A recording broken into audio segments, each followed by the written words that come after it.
Anyway, I'm very excited that you're here, and I think you're really going to enjoy this session. Our speaker today is Dr. Majid Ali of the Ali Optimal Health Center in West Los Angeles, and at Ali Optimal Wellness, alioptimalwellness.com. So you can look him up that way.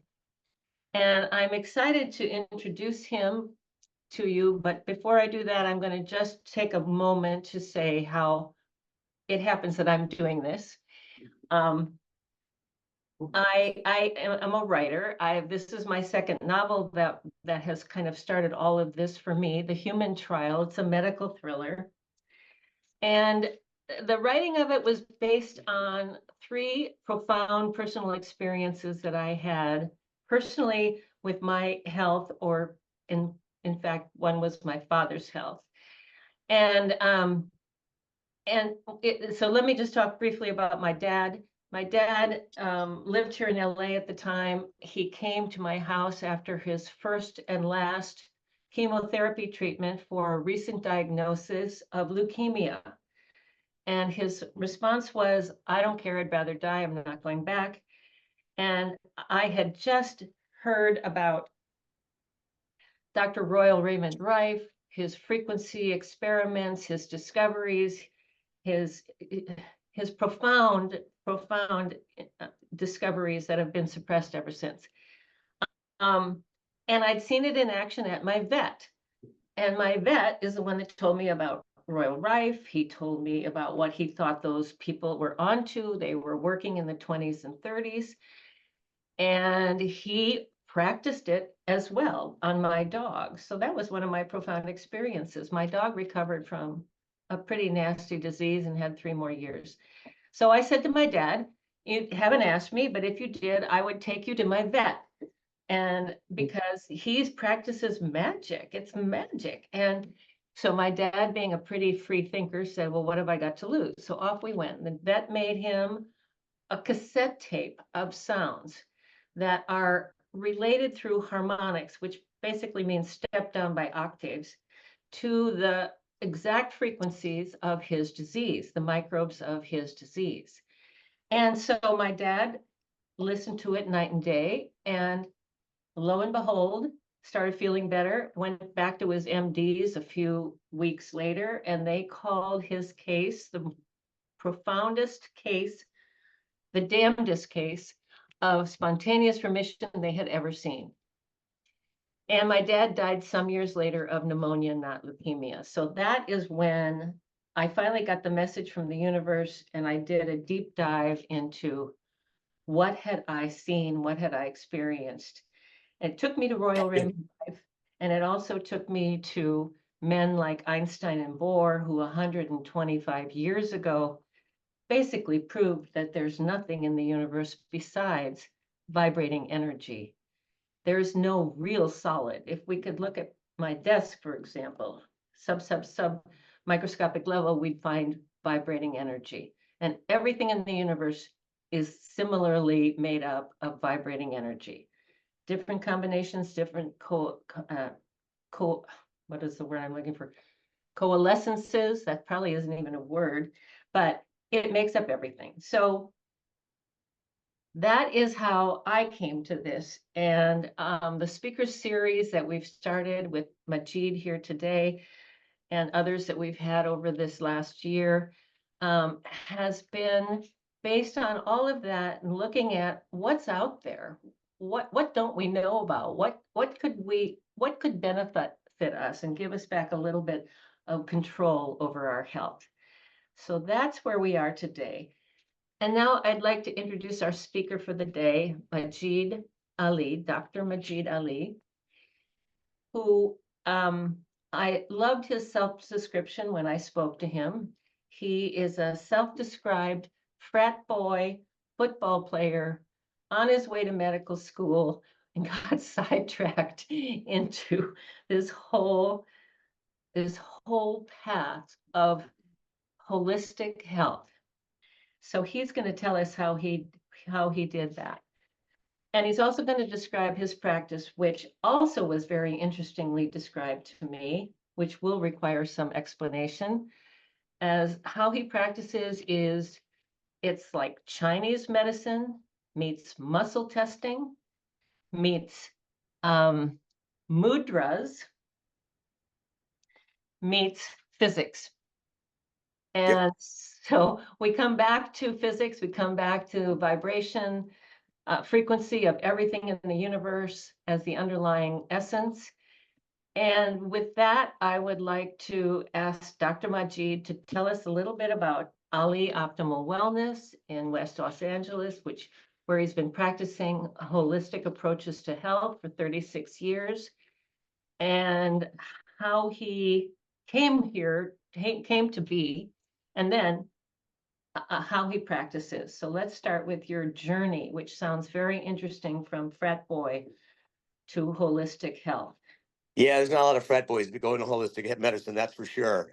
Yeah, I was the kind of the typical jock in a sense. I mean, thankfully I had a brain, but I was more than just a jock in the sense that I always had curiosity about things, but at the same time, I was fairly limited with what I chose to have curiosities about. And so in that, that got fostered me, the building of all that, because I ended up working in aerospace for a while. I was a liaison engineer. So I was pretty much an X plus Y equals Z sort of guy, not real locked into anything alternative. And while I was doing that, I was also coaching football, and I was also one of our assistant athletic trainers.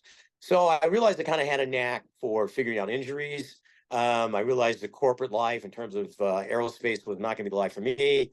And I thought, well, I'm a jock. Most jocks end up being orthopedic surgeons, because at that time, before all microscopic surgeries, all orthopedic surgeons were big old dudes, right? Because you had to move somebody's leg, you had to pick somebody up their back. When I first sat in on a hip replacement surgery in the early 80s, I joked it was like Home Depot met Sweeney Todd. It was these big measuring devices and power tools, and these guys were, in plastic. There was before spacesuits, so it was a plastic shield and oilskin aprons, and it was like, oh, cool. It's like engineering meets, the human body. Sounds like So that was Einstein. I mean, sounds like Frankenstein. yeah, very much so. So that was kind of where I was moving towards. I was studying. I took the practice MCATs. I was studying to take the MCATs to go to med school. I was coaching football. I think we were talking about the other day. I wanted to show one of my large linemen how a guy my size can knock him off the ball, which I did. But in proving my point, I separated my shoulder. But the most important thing was I proved my point. And I had to, it was my first real injury, even after playing high school and college football. I knew from being a trainer it was probably going to be a surgical thing, which I wasn't crazy about. And the Japanese track team used to train at West LA College, and they traveled with an acupuncturist. And our track coach hooked me up with their acupuncturist. They did some treatments on my shoulder. And again, this is a guy who had, I mean, other than taking supplements, that's about as alternative as I got. It was either you either cut it out or you took a medication. That's all I really knew. Mm-hmm. So it worked well, and I was surprised by it. And later I tore a pectoral muscle doing bench press. One of our offensive line coaches.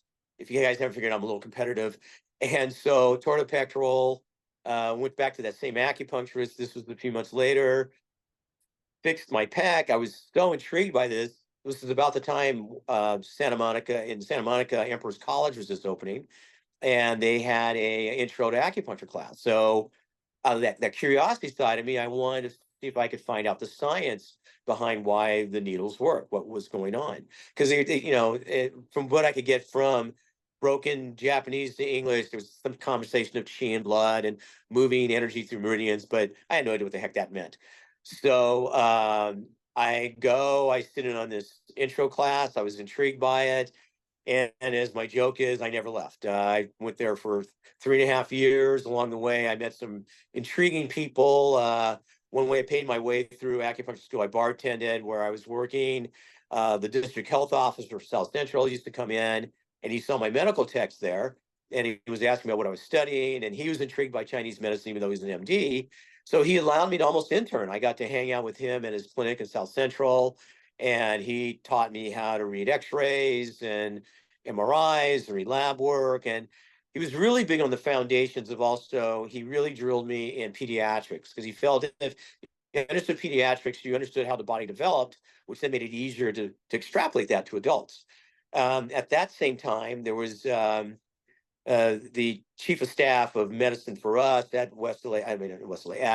Emperor's College was Dr. Jinlin Wang. He had been chief of medical staff at Dalian Hospital in China. And as we were talking about, if you come from another country, you just have to intern again. Well, he's about probably the age I am now. He's not going to intern with a bunch of 20-year-olds. And so he got his acupuncture license. Fortunate for us, he started teaching at Emperor's. And he was the one that really tied in, because Chinese medicine was still a little vague to me. Like I did well, but I mostly because I can remember anything. But I didn't quite understand what I was memorizing, but I could pass the test. He put Chinese medicine and Western medicine together for me, and from that, it was like the only thing missing was the woman and the gold orb and I kind of got it, and it made sense to me. So when I graduated, I was fortunate enough to start to work with a man named Dr. Matt Van Schoten. And he was similar background, Western trained to some degree, was looking for a way to tie in Chinese medicine and Western medicine. And so we started with muscle testing using a lot of homeopathic test kits and homeopathy. And about that time, that was at the height of them coming after practitioners that were doing things outside the norm. And he was just experimenting with, yeah. You mean outside the norm of Western medicine? So the number Western medicine, yeah, like they had Yeah, come okay. after.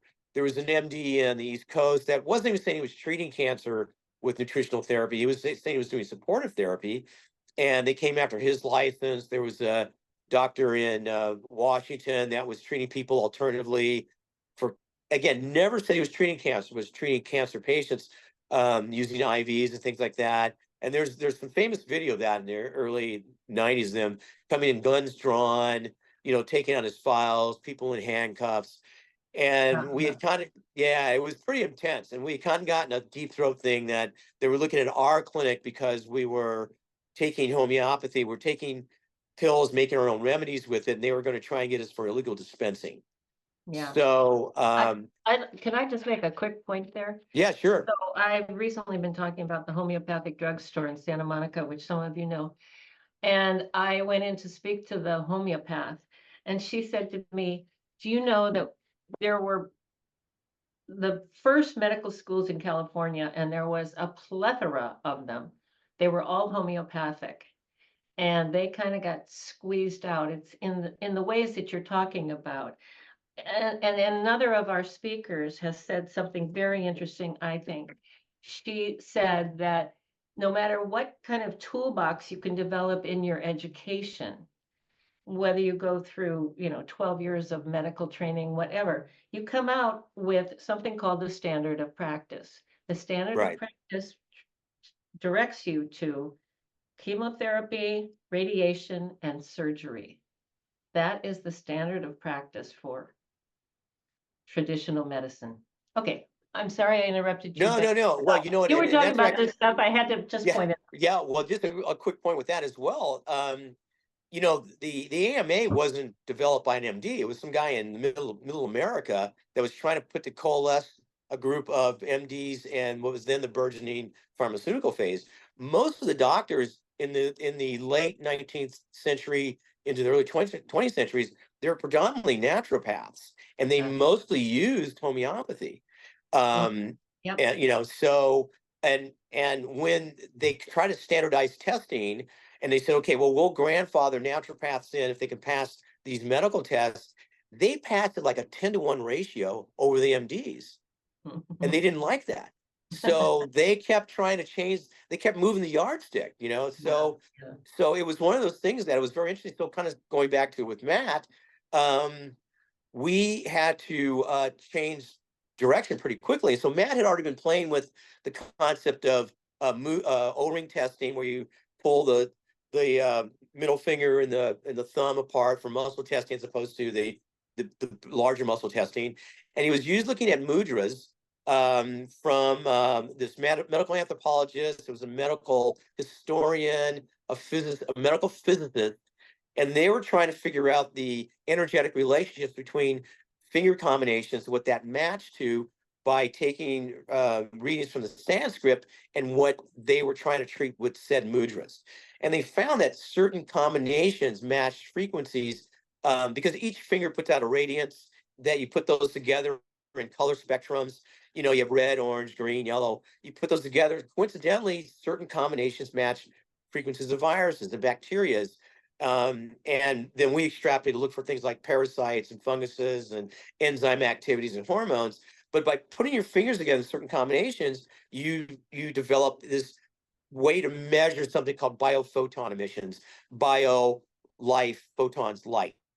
And essentially it's a competition between healthy cells and unhealthy cells. So Matt figured out how we could do that, but also tie that into the muscle tests that we're doing, because also they were coming after homeopathy. So we had to switch to go more to traditional Chinese medicine and use herbs with that. And this was all at the height of HIV and Hep C, which was at that time was called non-A, non-B. That's how far back I go into this. And so it wasn't called Hep C yet. And we were treating a lot of these people. So even though we weren't curing them, we were keeping a lot of people well. And let me interrupt you again, because I just want to make sure everybody can follow. And I don't know that everybody understands what a mudra is. I think of it as like Shiva with her fingers in odd yes, positions. That is a Hindu word, is it not, mudra? yes. And so you're talking about muscle testing by having your fingers in different combinations of touching. Yeah, so we like as example, if I put my forefinger and thumb together, that color spectrum matches the spectrum of bacteria. So So yeah, talk to me about the color spectrum of this. How do you see that? so each finger combination, each finger has like a color. Like this is blue, this is red. So when you put them together, we get a certain color combination that matches the color of a bacteria. Um, Mhm. so it's red, orange, green, yellow, blue. We kind of go through the whole color spectrum up to the color purple, which would be like it ends with the little finger.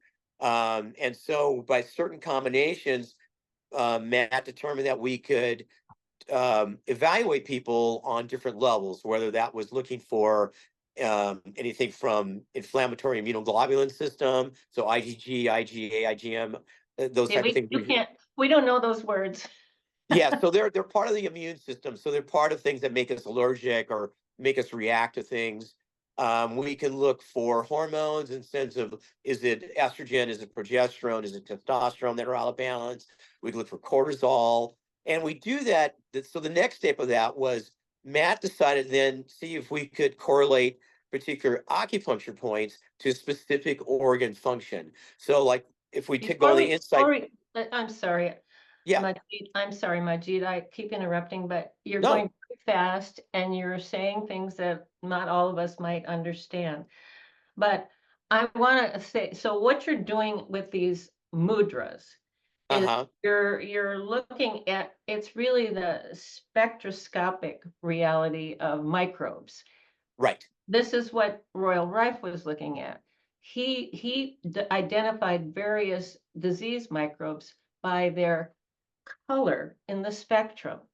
And it's interesting because the physicist that advised me on my book, The Human Trial, um, he taught physics at UCLA, and space physics, and I said, that who knew that that was even a specialty?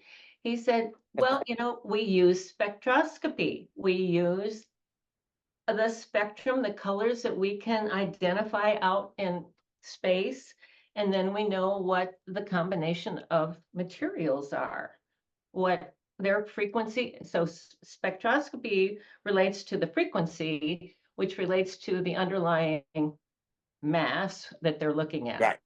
And so I just want to make sure, I don't want to lose anybody. I want to make sure that we all stay with you. So back to your mudras, you're doing spectroscopy be. Right. And that relates to what we know to be the colors of various disease microbes, which have all been identified. And so I'm sorry, I'm going to step back out. No. So in that, actually, it's again a good segue into in finding this spectrum, this massive energy that we're dealing with. It also ties into then the chemical exchange in the body, which is again is an energy. So that's the in chemistry, when it meets chemistry and physics, it's something called exotherm. So the release of energy when two things come together and collide in a sense, and then either the energy gets expelled out or it gets absorbed. And in that absorption, that's what creates the color modulations that take place in the body.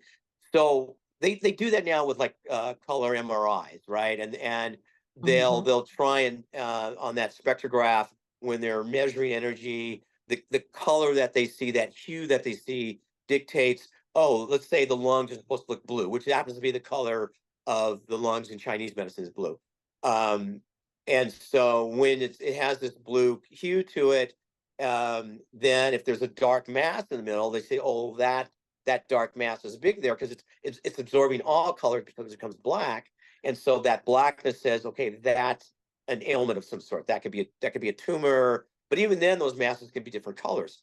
So so in doing that, you're looking for, is there a free exchange of energy where it's moving in rhythm, or which can then rhythm and frequency and music and color all tie into one another.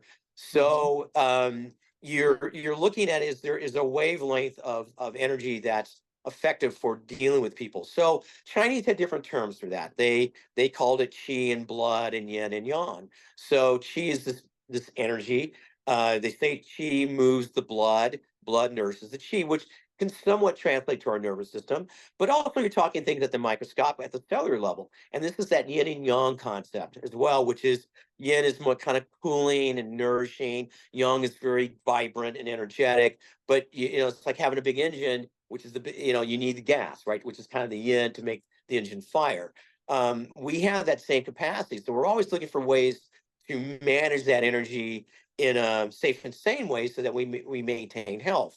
And so the Chinese were big on balance. And so in that balance, they came up with these very poetic terms about stagnant qi or toxic qi, or stagnant blood or toxic blood, or qi deficiency, meaning not enough energy, or qi excess, too much energy. And those are the type of things, like too much energy in something might be a sharp pain. Too little energy might be a dull ache.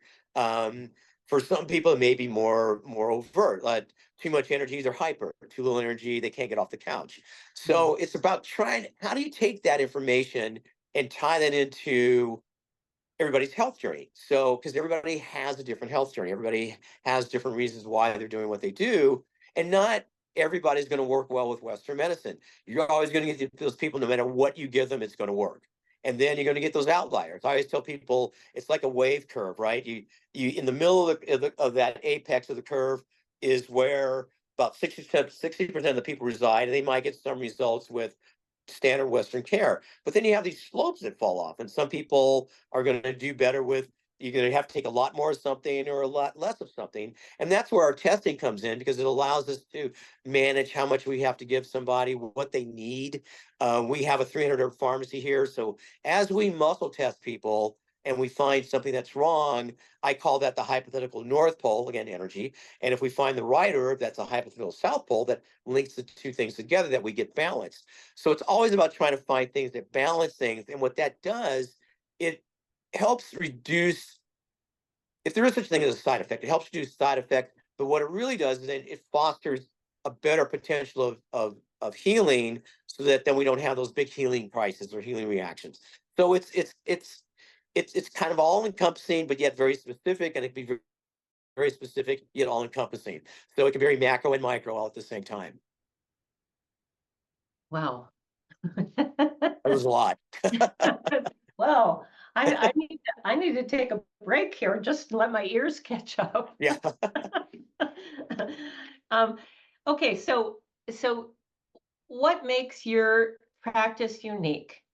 is, I believe you've said to us that you use Chinese medicine, you use herbal medicines, you use acupuncture and pressure acupoints and so forth, and you use this muscle testing, which relates to the frequency of a microbe, which relates to a potential counterbalancing frequency of an herbal concoction that you can come up with specifically for that.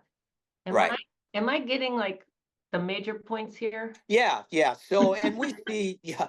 So I think, joked the other day about it. When we see people here, usually we're the last outpost. Typically, we got in my 30 plus years of doing this, I could probably count on two hands the amount of people I've sent for lab work because they typically walk in with enough medical documentation that's the equivalent of war and peace. So it's not about sometimes getting more testing, it's about how do we effectively use that testing. So my joke is we sometimes put the plus sign between what people have seen because a lot of times they see so many specialists and nobody talks to each other.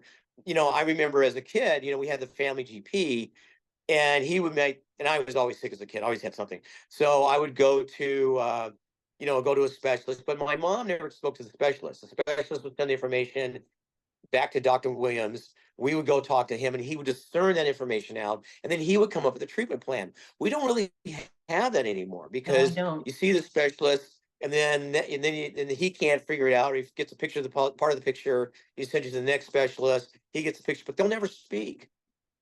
Yeah. And so how do you link a healing pathway with that? You know, So that's that's an issue that we've talked about with several of our speakers, and it's a very important issue.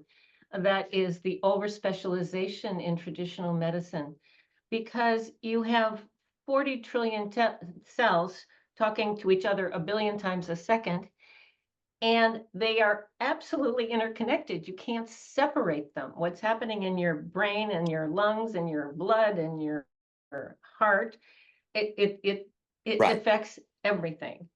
So I think that this is one of the important points of the holistic approach. It's all connected. You kind of can't Yeah, separate it, even though we've and done and that. We've and here's tried. the thing that happens that we see here is that and that in that if a person's been sick for a very long time, their body tries to normalize that because that becomes the norm. And so if it normalizes it on a day-to-day function, that also means there's a great potential that it will eventually normalize your lab work, your diagnostics from a Western standpoint. Yet, and we all have friends like this, and I see patients every day as well, where they still have constant complaints, but they go to their doctor, they go, yeah, but your labs look fine. Well, because being sick has now become the norm. So because that was our way we had survived, right? We couldn't outrun anything. We can't see for heck at night. We don't have sharp teeth. We had to survive by adaptation. So the brain, which is our one of our best weapons for survival, is it normalizes. So if we've been sick for a long time, the brain says, well, being sick must be our norm. Therefore, we'll normalize the rest of cell functions. So now if you go and looking for elevated white blood cell count, you may not see it. If you're looking for elevated inflammatory markers, you may not see it because it's become the norm. So that's how we end up getting people is because even though the body has normalized it, the source of the irritation is still going to be there. And via our way of energetically testing, we have a better way of tracking it down and within reason. So that's where it all Is kind of falls off. is there a way that someone that came to you and now the body thinks that this semi-diseased or diseased state, is there a way that you could then take that body and reintroduce optimum health or improved health? Yes. Yeah. Yeah. So it's a layering event too, because essentially, I know we all hear that in alternative healing. It's like peeling the onion. Um, but really, in Chinese medicine, they call that the root and the branch. It's the most obvious thing you see the leaves on the twigs, and then you see that. So sometimes what we do in treatments is we treat the obvious, right? We give the aspirin for the headache, or we give the Benadryl for the allergies rather than looking further along the thing and go, well, why are we sick? Why do we have the allergies? Why do we have the illness? So that's following the leaf to the twig to the limb to the trunk, the tree to the trunk to the root, and oh, there it is. So, and that's how we lose people in all fairness, because a lot of times this is not a fast medicine, because if someone's had something for 20 plus years, the general rule of thumb is for everywhere we have something, it's 1 to 3 months of healing time, because we're trying to work our way either from the root back to the tree, the leaves to fix it, or from the leaves down to the root to fix it. But it's sequential, like it's a segment of things. Now in that, sometimes there's offshoots, and then you got to go, oh, we got to this point, we have to fix that. But again, one of the things, or resolve it as much as we can, one of the things our testing does, it allows us to stay in the game a little bit longer, so we can figure out, oh, that's where this it's bifurcated a bit. Like Enderlein, we were talking about homeopathy. Enderlein was very a big biologist for homeopathics, and his whole thing was he felt that most illnesses were polymorphic, meaning poly meaning multiple, morphic being disease. So multiple disease states. And one of the things I do when I have worked with cancer patients is look at that from that standpoint, that it's some sort of combination of toxin, parasite, fungus, bacteria, virus, toxin, metal. It could be any of those things, right? And particularly since living in a very toxic environment these days, with the parts per million with air, the food quality, pesticides, it's really easy for things to go sideways in our bodies as much as we try and adapt. And in that sideways, in toxicology, it could be up to 30 years before we react to something. Wow. So let me ask you about that term polymorphic. I thought it meant that a microbe, for example, could evolve. Say it's a fungal Mm-hmm. a fungal disease. It can evolve in the right setting, as your body's toxicity is changing, into a bacteria, into a virus, into another form. Is that correct? It's an ish. It's really hard for a fungus to turn into a bacteria. They're two different animals. But a fungus can mutate. But once a fungus mutates, then it creates an environment for an opportunistic bacteria to start to grow. So, because it changes the pH. Then once that pH changes, that bacteria can get active. Then once the bacteria gets active, that could have an impact on the immune function, and then lets a virus come in, and it starts to grow from there. So it's really more of an impact of opportunism. And remember, we're loaded full of bugs. We have thousands of viruses, bacteria, parasites, funguses, things like that, and they all kind of work together symbiotically. But something gets sideways once in a while. If the pH gets a lot of whack, if we get too stressed, which lowers the immune system up to 60%, if we eat the wrong foods. It's always the fun foods. It's always like sugar, dairy, white flour, chocolate, alcohol. It's always the fun stuff. Those are the things that can lower immunity, that then lets the environment that we've kept things ensconced become more active. And so that's where it becomes a bit crazy making for all of us, because that's why they have to keep coming with a new antibiotic, right? Because antibiotics adapt. And so, but now if the antibiotic changes, that means the fungus that might have brought it in changes. And then if there's a parasite, the parasite changes. Now, what are you treating, right? Yeah. It's the chicken or the egg at that point in time. It's evolution going every direction. Oh yeah. We're a closed ecosystem. We really are. So, Wow. Wow. remember, as I joke with all my patients, bugs love us. We're free transportation, free food, and free entertainment. So, Until we die, and then they go with us, they need to be yeah. thinking about that. Yeah. So so it's always a matter of trying to figure out the best ways to maintain health, because I'm not concerned that we get sick. I'm more concerned with how do we recover, and then how frequently do we don't get sick. I actually worry about the person sometimes that says they never get sick, because I'm always concerned that there could be something brewing in there they don't know they have, and when it goes bad big, because I've seen that happen in real time. But whereas sometimes when people are the ones that kind of worry about their health too much, I think that's the person they might complain about it the entire time, but they're going to live a long time because they're on it. It's something sort of kind of maybe sort of kind of maybe sort of kind of looks like it's bad. It's like they're seeing somebody, whereas somebody else goes, yeah, I know my leg's falling off, but I'll take care of it tomorrow. It's like, maybe I I'll take think care I'm of in it. big trouble here, Majid. I'm one of those people that never gets sick, although, Well, that's a good thing. That's not a things bad thing, though. happen. And I think, one of the secrets, and I know one of your secrets is I just get a lot of exercise. Yes. And that I feel like it's a fundamental thing to circulate your blood. Yeah. You're helping to get rid of toxins and you're oxygenating your blood and so on and so forth. I think that's one of it feels like my favorite secret about my health. So anyway, I should maybe be a little less optimistic. Well, no, and stay optimistic. It's just that, and sometimes I should qualify that a bit too. Sometimes the people that say they never get sick, they're the ones that probably are sick. They just don't know because sometimes if they have a toxic lifestyle, if they're so toxic, they don't know they're toxic, right? Their toxicity becomes their norm, and then Mm. that's where it becomes problematic. But to your point about exercise, I always tell people that that's really the foundation of the house. It's diet, exercise, sleep. You know, some sort of if you can't have some sort of spiritual practice, where that's meditation or whatever, being as stress-free as possible, and really trying to find the time to breathe. Like we don't breathe enough. We breathe really shallow. So if we can get those 5 things moving, I'm not always, and my wife was, I'm probably not the most spiritual person in the world, but I have a belief in terms of how I should take care of myself. I have a belief in terms of what's right and what's wrong. I have a thorough belief in what's fair and what's not fair. So I think it's those type of things that drive me, and I try and practice what I preach. You and I were joking about that the other day. I refuse to be that doctor that's smoking a cigarette and go, you should probably stop smoking. That's not good for you. I mean, I work out a lot. I eat well. We try and present a face of health here at the office because we try and live it, and so I take herbs, I take vitamins, I do what I need to do to stay healthy, in Yeah, that.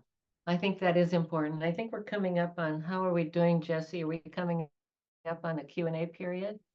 We have a couple of minutes, but we can start now if you'd like. Okay, we're gonna move to Q&A, and I just want to make sure, Majid, that you feel comfortable, that you've hit all the points you wanted to Yes. make today Yeah. about your approach to wellness. And so if you have another couple minutes worth of information, we're all ears. Well, I think the thing to think about it with our practice is that we try and take the best elements of muscle testing meets Chinese medicine, and we tie that very heavily into Western medicine. I'm still a fan of Western medicine in terms of the knowledge that's behind it. I'm just not always really crazy about how they use that knowledge. But it really becomes important because I tell people Chinese medicine is very macro and Western medicine is very micro. This is maybe the ex-econ guy, but there's micro and macro. There's macro and micro. Our job here in the office is to fill in that gray. So if we have a person that's complaining about their health from white to gray, we try and get that better before they go gray to black. Because if you really think about it, Western medicine is built to be late to the party, right?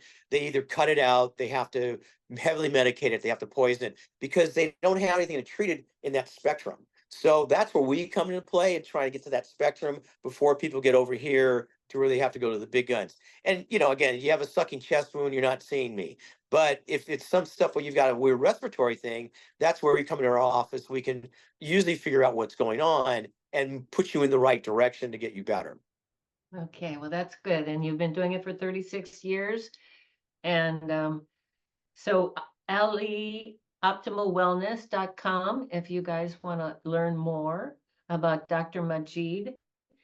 And do we have any questions? If anyone Just- has, go ahead and raise your hand, but we do have some questions in the chat. Okay. Someone said, Ruth says, how would you explain energy healing to a 7th grader? How would interesting question. It's really taking it's really trying to change polarities. So I mean, most seventh graders know about negative North Pole and South Pole. If you get too much of a buildup of too much of a North Pole, that might cause a problem. So we want to try and regulate that so we have equal polarity. So it's trying to balance that. I don't know if there's an easy way to explain energy healing to a seventh grader, but it's really trying to move energy from a source of bad to a source of good to balance it as much as possible. If that helps at all. And then kind of in the same question is, how would you explain the colors that you see to a seventh grader? Well, it's not so much we see the colors, but it's a color resonance. So it's no different than certain notes match to certain colors. We don't see the colors, but we can hear the vibration of the tone that tells us that will dictate that's the color resonance, or can dictate that's the color resonance.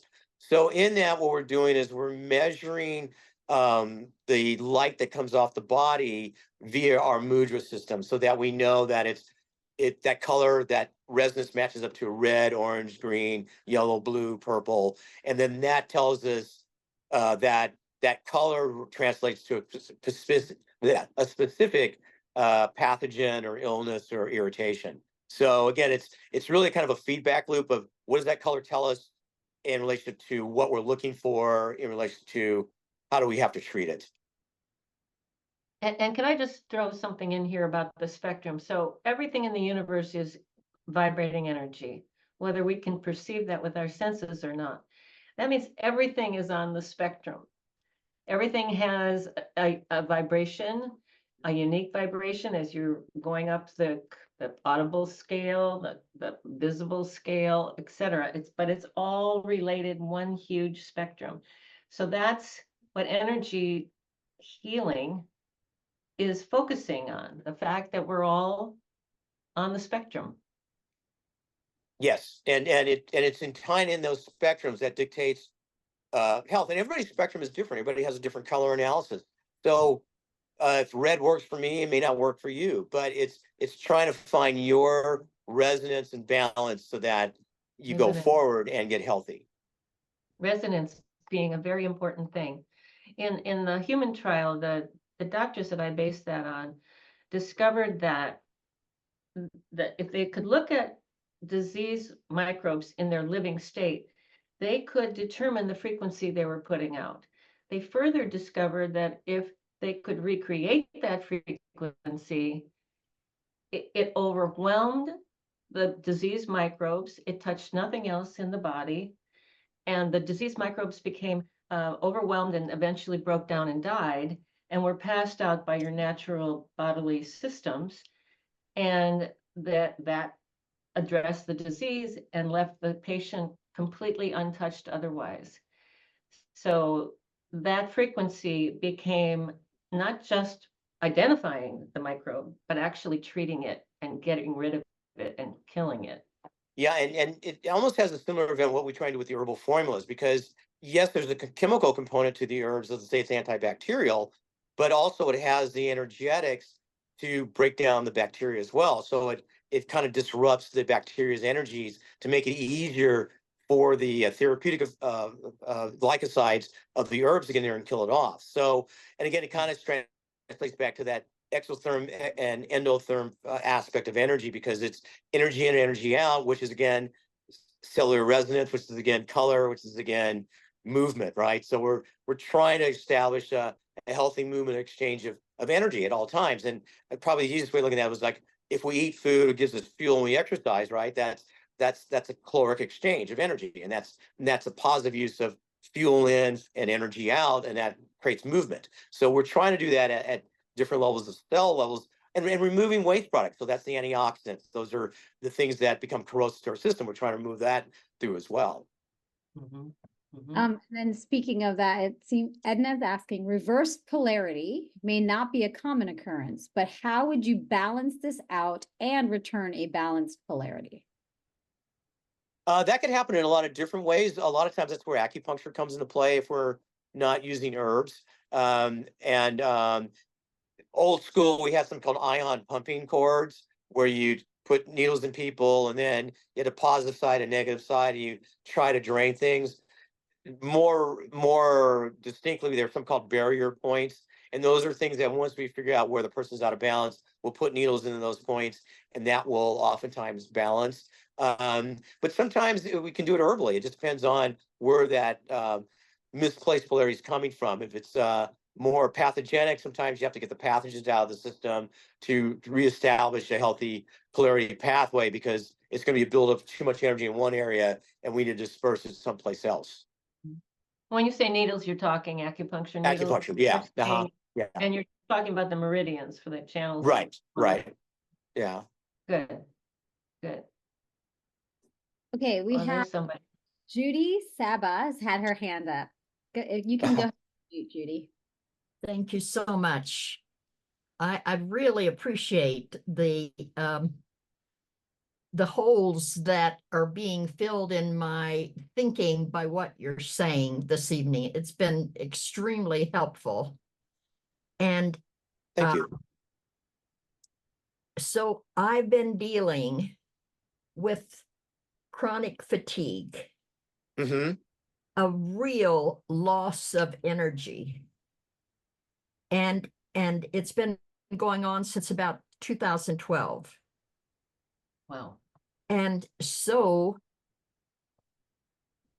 because I've spent a lot of time on the couch or in my bed and have done many things and continue to do many things to help myself, so I want to exercise, and because of my the stiffness in my body from not exercising and the energy, and I'm just wondering if you have any thoughts or experience or have seen any of this, anything that you could say, I would appreciate. Sure. So I kind of cut my teeth on, along with HIV, it was the early days of chronic fatigue, fibromyalgia, and Epstein-Barr and CMV. So Yes. oftentimes it's some byproduct of that. Or to be fairness, I mean, chronic fatigue is kind of a throwaway term. It just means you're tired all the time. But we look for different reasons why. So some people, it could be respiratory. Some people, it could be viral. A lot of times it ends up being almost in that polymorphic event like we're talking about. It ends up being a series of events that goes on. And so by the time you got knocked out in 2012, somewhere along the line, some 5 to 6 years before that is probably when that event actually started to really take you down. And then you just really hit your last straw in 2012. So oftentimes what we try and do is we try and go back further and say, was there another illness? Was there stress? Was there change in medications? Was there too much medications? And then we start digging from there. And then we see, because a lot of times when we do an intake form, the thing that people put at the very top of the intake form, like what's the most pressing thing, ends up being the last thing, because it's the squeakiest part of the wheel. Usually the third or fourth thing they put on is really the source of the problem. And that's the thing we have to work our way through. But it's, any movement you can do can help. It's just you have to be smarter about it so that you're not wiping yourself out, because it's the vicious cycle of, if you don't move enough, then muscles aren't strong enough to move the lymph, to move the blood, and it allows the system just to degrade that much more. But even if it's just, 5 minutes out, 5 minutes back, they're finding now that we only need max for just basic health, like 150 minutes a week of movement. So, that's about 30 minutes, 5 days a week. But if that's just too much, then you can split it up. You can go, 5 minutes at a time, making sure you stay hydrated. And then again, I'm not sure what diagnosis you've had, but typically it'll be, for us, we always try and find this, if we can get at the source of the problem. And again, usually it's multiple cofactors that drive chronic fatigue. It's never just one thing. Once in a while, I'll get somebody that's had chronic pneumonia. That's always a biggie, or chronic respiratory stuff. But oftentimes it's usually truly a spectrum of things that's gone on. I don't know if that answers your question very well, but No, I think. I appreciate all of what you just said. I thank you very much. Sure, my pleasure. Okay, thank you. Okay. I recently heard that body temperature is very crucial for a healthy body. Temp should be at 98.4. Can you comment on this and suggest how one can monitor and what one can do to raise the temperature? And what role does the thyroid play in this matter? Okay. So thyroid regulates the metabolism. It's kind of the thermostat for the whole endocrine system, and it has a tie into the hypothalamus that helps our body temperatures regulate itself. There's a little bit. I'm going to say there's a little bit of urban legend with the 98.4, whatever. The range is about 97.6 to 98.6. That's the range, and and everybody's a little different, so it's hard to say that we're all supposed to be at 98.4. You obviously can elevate with the high exercise output will elevate the temperature. Changes in hormones will dysregulate things, particularly for women. We see a lot of body temperature change as women go into perimenopause to menopause, because estrogen has a huge impact on thyroid uptake.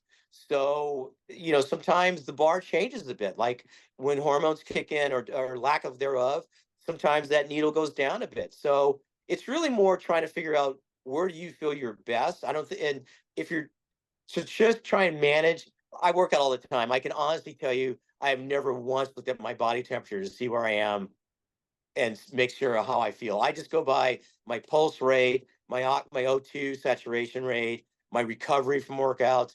I don't worry too much about my body temperature unless I'm getting sick. But in general, the range is 97.6 to 98.6. I don't know if I'd overthink the 98.4 too much. Good. I see someone waving her hand. Sandra? Okay, go Can ahead. you- I just wanted to ask if the doctor has a web page or, Yes, it's alioptimalwellness.com. gosh, would you spell that? Ali, A-L-I, I'll put it in the ALI. chat. optimal, OPTIMAL, Yeah, wellness, WELLNESS.com. okay, thank you. You got it. Yeah, Sandra Dagger, or Dager, sorry. Bigger. Thank Hey, you. you. Hey, buddy. Majid. Longtime patient of Majid. Yeah. But here's one of my questions here. So when people come with the more quote unquote emotional things like panic attacks Mhm. and those kinds of things, just thinking about how you look at that, because I think maybe we would probably like some help with that. They may not feel so much the physical, but something happens and they just freak out.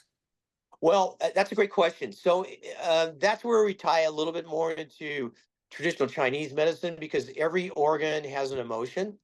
So in Chinese medicine, emotional aspects are just as pathogenic as what they would call wind cold, which is our version of viruses, wind heat, which is bacteria. But for them, any type of, so like the lungs is grief and sadness, heart is excess joy, digestion is thinking, overthinking, gallbladder is decision making, kidneys are fight or flight, liver is anger, frustration. So all those things can play a role, and they can tie into each other. They have something called 5 elements, where it's the supporting mechanism, where heart supports digestion, digestion supports lungs, lungs supports kidneys, kidney supports liver, liver supports heart. And so that's joy, thinking, grief, sadness, fight or flight, anger, frustration, joy. So they all kind of interplay with one another. So what we'll do sometimes is see if there is an organ deficiency. Sometimes people might have a pathogen they don't know they have. Sometimes if someone's very adrenal driven because they're under constant stress, that puts a load on the kidneys. The Chinese didn't know anything about the adrenals, which sit on top of the kidneys. That's cortisol. That's the fight or flight. So maybe that means we have to address the kidneys. Liver plays a role, particularly for women, PMS. That's liver can't process the estrogen fast enough. So that excess estrogen leads to accumulation of things in the brain. I call it a brain allergy, causes inflammation. So you were looking at different ways of how does that those health, I'm sorry, how does the health aspect impact the emotional side, and the emotional side the health aspect. But sometimes there's no real separation, but we do have ways of testing for that. And then we do have ways, because we have some people, because some people just have a biochemical imbalance. And just like people might have an insulin problem, you have to do something about that. Well, some people might just have a brain chemistry imbalance. And so those are things we try and look at and see if herbs match up. Particularly because we get a lot of people that Western meds just don't match. They can't take Lexapro or things like that, but we can manage it with herbs because it's trying to find those imbalances that go on. So follow-up question to that too is our traumatic events, whether it's war, panic attacks, rape, all kinds of things, family dynamics that can also have like a huge wave coming over and overwhelming that. So what I'm gathering that is you can actually do quite a lot to help the trauma.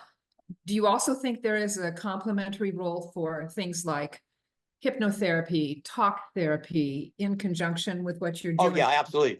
Yeah, absolutely. Because I think, it's better out than in, right? So if we can get that out, that's always a good thing. And remember, when we've had long-term exposure to illnesses of any type, and I equate some of those things you just brought up as almost like an illness.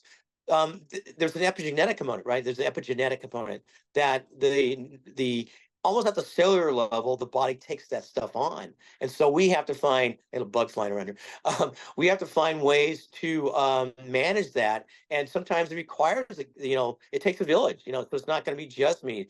Sometimes it's going to require energy work. Sometimes it's going to require talk therapy, red light, infrared saunas, any of those things. I mean, I think it's about moving. It's always about moving energy, managing energy, and trying to resupply ourselves with healthy energy.